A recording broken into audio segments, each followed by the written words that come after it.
जी star news से आइए डालते हैं आज की मुख्य खबरों पर एक नजर। जिहादियों के लिए कानपुर बना इशबाग उत्तर प्रदेश सरकार की बेटी बचाओ बेटी पढ़ाओ योजना को तथा बताते हुए आज का दिन कानपुर कमिश्नरेट के लिए काफी खतरनाक शर्मनाक साबित हुआ है। जब पुलिस विभाग के चतुर्थ श्रेणी कर्मचारी को अपनी बेटी के लिए इंसाफ मांगने के लिए कानपुर पुलिस कमिश्नर अखिल कुमार की शरण में आना पड़ा। बताते चले कि मामला सनिगमा चौकी थाना चकेरी का है, जहां पर रहने वाले काल्पनिक नाम धर्मेंद्र बताया कि उनकी बेटी बाराबंकी में छात्रा है, जिसको स्कूल आते जाते समय कुछ सौदे विशेष वर्ग से अपने साथ संबंध बनाकर धर्म परिवर्तन करने की नीयत से परेशान कर रहे थे। हद तो तब हो गई जब पीड़िता के पिता को जान से मारने की धमकी दी गई। पीड़िता को देने लगे तो पहले तो पीड़िता ने लोकलाज के डर से छिपाया, लेकिन जब बात पिता की जान तक आ गई तो उसने मजबूरन सब कुछ बताना पड़ा पिता को। अपनी बेटी को लेकर न्याय की आश में अपने विभाग के चक्कर लगाए कि सुनवाई ना होने पर प्रमुख प्रमुख हिंदूवादी संगठन बजरंग दल के संपर्क में आकर अपनी बात को आला अधिकारियों के सामने पुनः रखा तो पुलिस एक्शन मोड में आई। आगे देखना रोचक होगा कि कानपुर पुलिस इस संवेदनशील मुद्दे को कितनी तत्परता से हल करती है। बातचीत के दौरान बजरंग दल के नेता कृष्णा तिवारी ने बताया कि पिछले कुछ दिनों में पुलिस विभाग के अधिकारी भी कुछ इसी तरह के मामले में संलिप्त पाए गए हैं। हालांकि उच्च न्यायालय से इस मामले में स्थगन आदेश दे रखा है। कृष्णा तिवारी ने बताया कि उम्मीद है कि प्रदेश सरकार के मुखिया योगी आदित्यनाथ की यह सरकार महिला हित में अपनी छवि को बरकरार रखने में सफल रहेगी। हम ये शिकायत करने आए कि हम स्कूल से रोज आते थे, नवाब अली और समर उनके दोस्त, तो वो मेरा रोज पीछा करते थे और हम घर में मतलब रोज कहते थे कि आप मेरे पीछे क्यों कर रहे हो, आप जाओ यहाँ से, क्यों आ रहे हो। तो वो नहीं मानते थे और उसके बाद मैंने मना कर दिया तो कहने लगे कि हम तो पीछे आएंगे और पापा को मारने की धमकी देते थे और मुझे मारने की, और कहते थे कि हमारे धर्म में आ जाओ, ये कर लो वो कर लो, तो हम मना कर देते थे। तो इसी चक्कर में उन्होंने मेरे घर में भी घुसे और घर से कूद के, पापा अगर आ गए तो उन्होंने वो छत से कूद गए थे, छज्जे से, और उसके बाद वो छज्जे से कूद गए तो पापा से उन्होंने लड़ाई झगड़ा किया और पापा के हाथ में चोट लगवाई, यही कि हमारे धर्म में आ जाओ। कह रहे थे कि मतलब हमसे मतलब निकाह कर लो, धर्म परिवर्तन कर लो, खुश रहोगी, ये सब बोल रहे थे। हम अब चाहते हैं कि बस कुछ वो हमें और हमारे पापा को न्याय दिलाएं, और कुछ होता है तो इन सबके जिम्मेदार यही लोग होंगे। 2 लोग हैं, नवाब अली और समर। सुरक्षा मिलने के बाद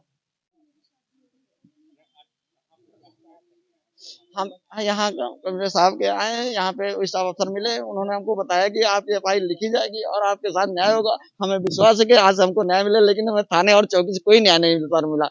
रोज में बताते थे ऐसी बात, लेकिन बेटी ने हमको बताया, तब हमको भाग करके यहाँ बेटी को लेकर के आना। बेटी ने बताया कि हमको रोज आते थे पापा, डेली हमारे साथ आते थे, स्कूल से नहीं, हमारे डेली हमारे घर तक का पीछा करते करते आते थे।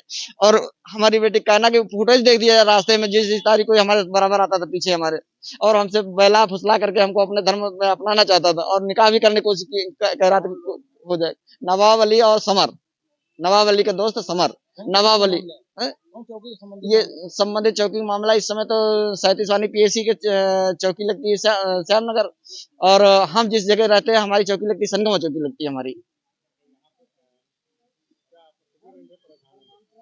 हम इस समय 2-3 महीने से परेशान है। बेटी ने उनको बता नहीं पाया, लेकिन बेटी समझ भी नहीं पाए। 2-3 महीने से बेटी पीछे डेली लग रहा था, डेली नियम तक 2-3 महीने से। और जब हमारे को मारा, जब बेटी को एहसास होगा हमारा पापा मार दिए जाएंगे, तब बेटी ने पूरी रिपोर्ट बताई हमको। बेटी हमारी इंटर में है।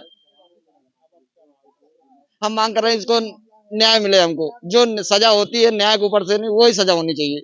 हमारे न्याय कहने से कोई न्याय नहीं मिलेगा। जो न्याय ऊपर केंद्र ने बना दिया वो न्याय हमें मिलना चाहिए।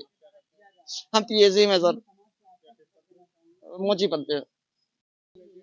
जिस तरीके से कानपुर को जिहाद की प्रयोगशाला बनाने का काम जिहादियों द्वारा और धर्म विरोधी लोगों द्वारा किया जा रहा है, उसी के निमित्त यह घटना, जिसमें एक घटना में अपना पहले एक नाम छोटू बताता है और छोटू बताने के बाद उससे प्रेम प्रसंग चलाता है, बउआ बताता है, और बउआ बताने के बाद उससे प्रेम प्रसंग चलाता है और उसकी अश्लील वीडियो बनाता है, और अश्लील वीडियो को वायरल ना करने के लिए उससे 3 लाख रुपए वसूलता है।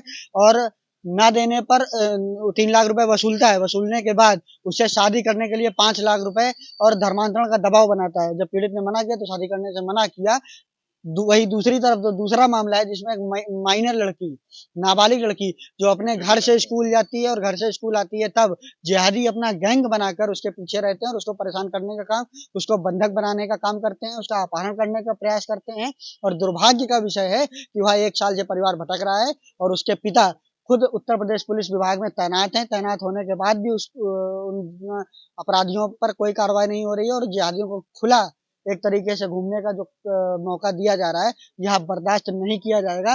अगर इसके लिए अब सड़कों पर उतरना पड़ेगा, इन जिहादियों को जो इनकी जगह है वहाँ भेजने के लिए अगर मजबूर होना पड़ेगा, तो अब हम सब चीज़ों के लिए तैयार बैठे हैं। जो भी संवैधानिक रूप से आंदोलन होंगे, जो संवैधानिक रूप से प्रक्रियाएं होंगी, उन सभी प्रक्रियाओं को हम फॉलो करेंगे और जैसे भी हो इनके कारण इन जिहादियों को इनकी जगह पहुंचाने का काम करेंगे।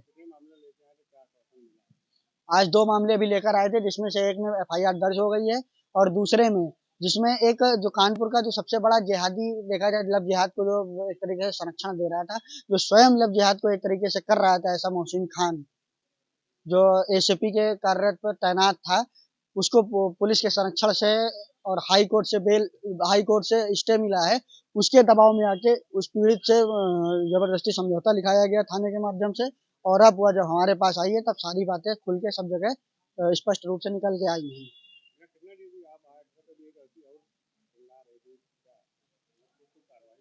कहीं ना कहीं महिलाओं के मामले में कहने में मुझे यह खराब नहीं लगेगा कि वर्तमान पुलिस उतनी गंभीरता से चिंतन नहीं कर रही, क्योंकि कई ऐसे हमारे पास भी मामले हैं जिसमें पीड़ित महिलाएं भटक रही हैं, थानों में भटक रही हैं, एसपी के पास भटक रही हैं, लेकिन अभी तक उन पर कोई ठोस कार्रवाई नहीं है, बल्कि उनको संरक्षण देने का काम अधिकारियों के द्वारा किया जा रहा है और हम सरकार की छवि खराब नहीं होने देंगे।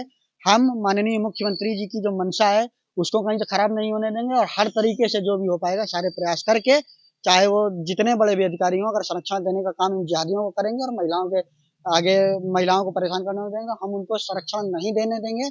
हमें सारे तरीके पता है, हम हनुमान जी के भक्त हैं, हमें पता है कि लंका कैसे फूकनी है।